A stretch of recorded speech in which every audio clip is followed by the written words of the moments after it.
There was a lot more excitement growing around the way that we played. There was a bit of disbelief, like people actually watching us. France were going to be top contenders. It could have gone any way, and it came down to that kick. If this is successful, there will be no time for New Zealand. I stood there thinking, she's going to get this.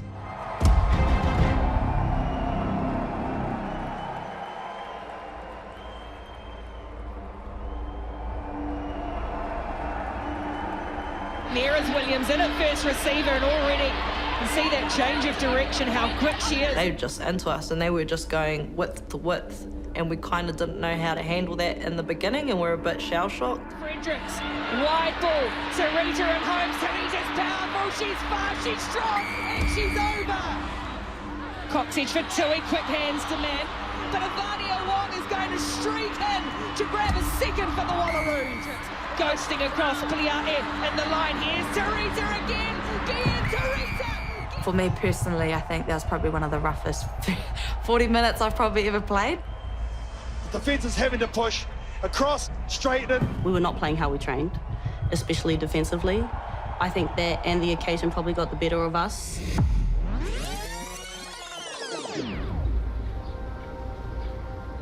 Now, the Black Ferns have an elaborate new coaching structure to help them defend their Rugby World Cup title. Big welcome back to Wayne Smith. Yes, the former All Blacks coach has officially taken charge of the Black Ferns women's team. The Black Ferns, who will attempt to defend their World Cup title on home soil later this year, suffered 4 heavy defeats at the hands of England and France last November.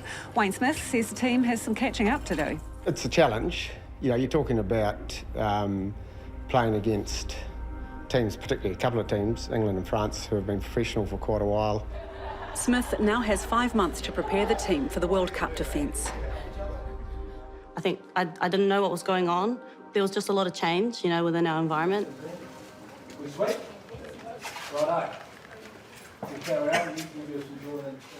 As dumb as this sounds, I actually didn't really know how Wayne Smith exactly was. In front of each other. You ready? Go! Down, off, hand touch the ground. Do it again. There was a lot of people that were unsure, you know, new times, new things with the short amount of time that we did have to the World Cup. We were struggling the year before, and something needed to change, and I'm glad that it did.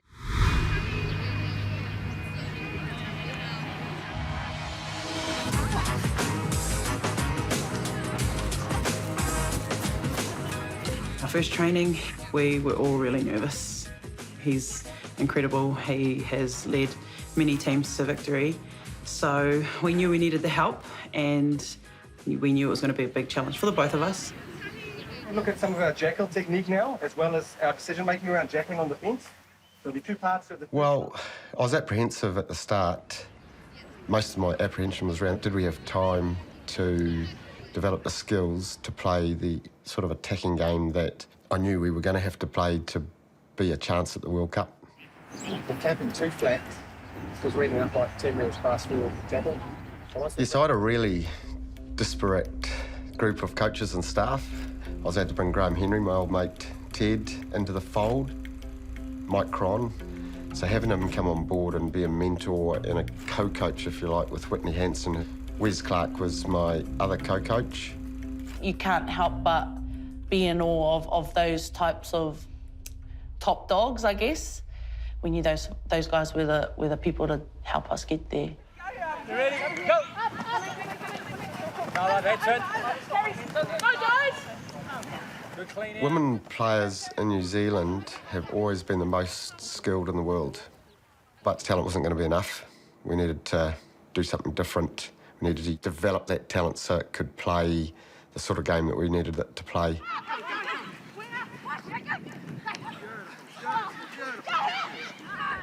As a coaching group, they were really big on drawing on the DNA of New Zealand. It was a very high-risk game, and it took a lot of courage to play that style. I remember Smithy talking about doing crossfield kicks, and the easiest place to do that is inside your 22. But when you're inside your 22, the last thing you want to do is kick the ball across the field to a winger. But there's no one out there, you know? So it challenged the traditional style of rugby that most people play.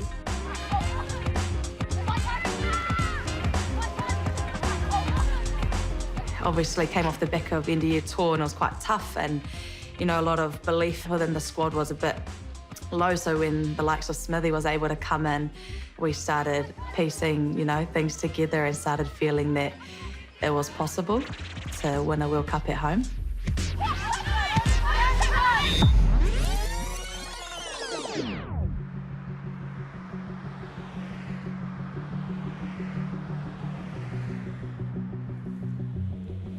Today is a really special occasion because we name our New Zealand squad for the Rugby World Cup. It was a bit of we have to trust the process now, you know. Got the sprint coming up, here we go.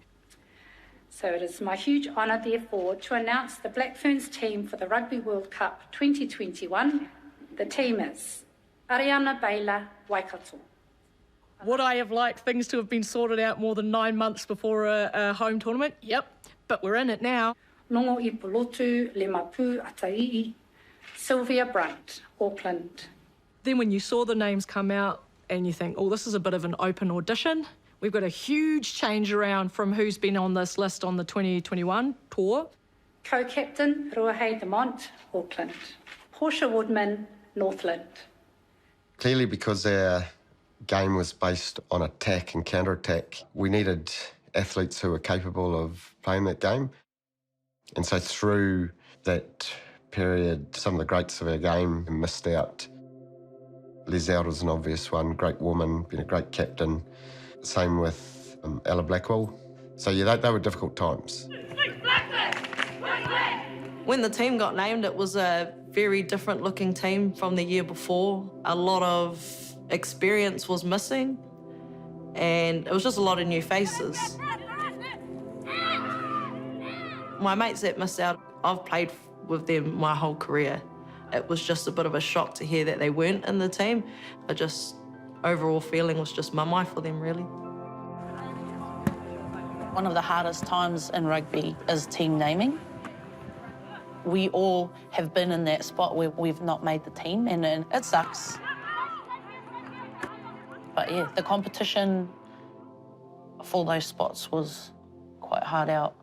Yeah, I was definitely stoked to make it.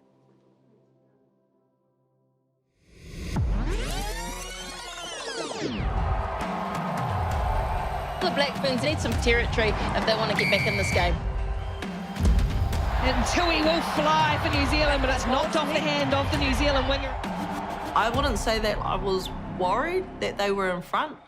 I've been there a lot of times in the black jersey, and it doesn't mean anything that you're behind. So I felt really calm, and I think for me, it was trying to make sure our team was calm. But New Zealand, Woodman goes over the line. We kind of started getting into our groove. Tangent Wainohu and Ruby Tui's solo effort. And after that, it was a lot of fun. And it is New Zealand who win it, 41-17 at Eden Park. As we go through the tournament, they clearly were improving.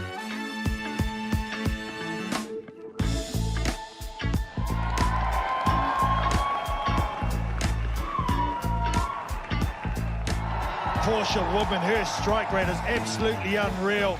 It shone a light on what we could be, and we got even better from there. Back in field for Demand. There was a big emphasis on just playing with freedom because we didn't want to conform to being robots, you know. This is the move, so we have to go here, here, here. This is the move, but if that opens up, just go. There was a lot more excitement growing around the way that we played, and, you know, people wanting to tune in and watch our games. That was very exciting for us as a team. There was a bit of disbelief that, well, we're actually, like, people are actually watching us, and people are really enjoying what we're playing, and people know our names, you know, and people are getting stopped, and it was something that we weren't used to.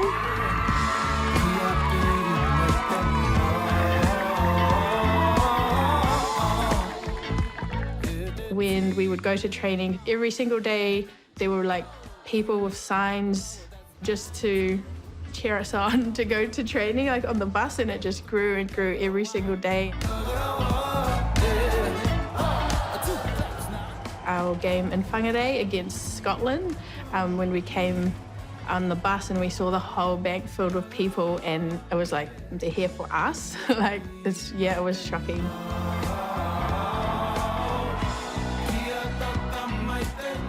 I set a goal in 2021 that I wanted to play for the Black Ferns in the World Cup in front of my own people on my whenua, Northland. For that to happen, to become a reality, it was an honour. It's been something of a blackwash here in Whangarei. New Zealand 57, Scotland 0. I had gotten injured in the first 3 weeks. I had torn my calf and I had the best support team around me. We called it a rehab group. We used to do graduations, so when someone would graduate out of our rehab group, we would put on this whole like celebration, and then girls started getting involved, and all of a sudden being injured was a good thing, but like everyone just got amongst it, and yeah, we celebrated all those small wins. New Zealand and Wales! Bumps into Norgerton, Himany stretch and a try given. The top for Flula and Woodman again. Portia Woodman for the Rugby World Cup try scoring record. And out on the edge, Alana Bremner gets the try. And Ohila Hazelman, so often the architect. And New Zealand take another step. They are through to the semi-finals of Rugby World Cup 2021.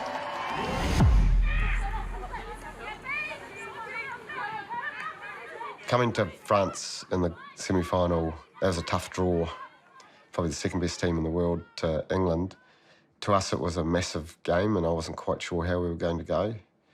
I wanted us to go and having replicated what we did during the week, make it slightly shorter, but we're going to go hard.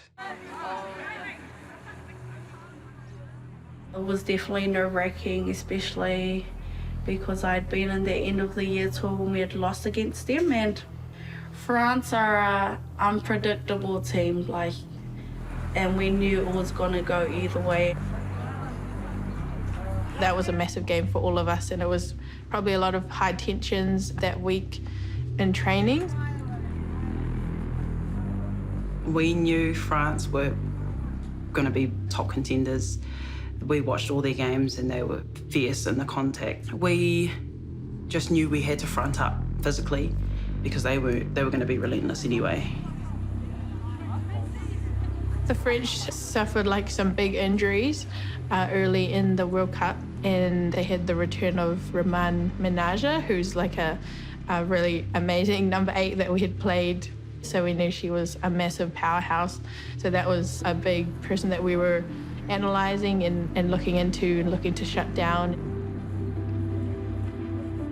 We didn't have a strategy. It was just the fact that we needed to play our own game.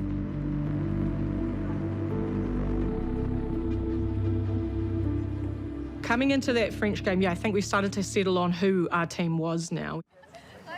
When my name came up as number 15, a start in a World Cup semi-final, I think I cried, not going to lie, and definitely didn't think I'd be playing at this World Cup, and then to go from that to starting in a semi-final was something pretty special, and it definitely came with a lot of pressure, but I think at that point it was definitely privileged pressure.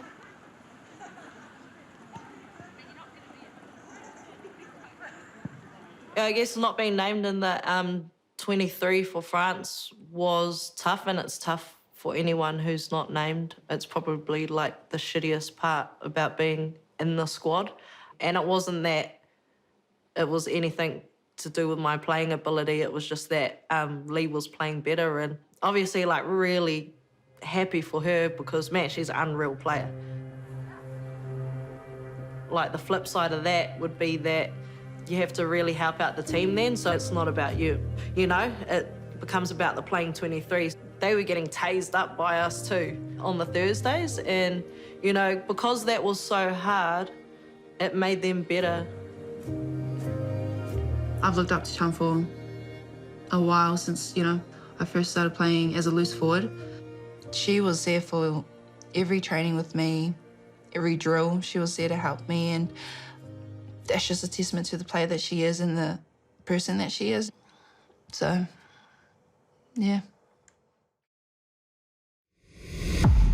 The Black Ferns are now into the semi-finals of the Women's Rugby World Cup after comfortably beating Wales in the end 55-3.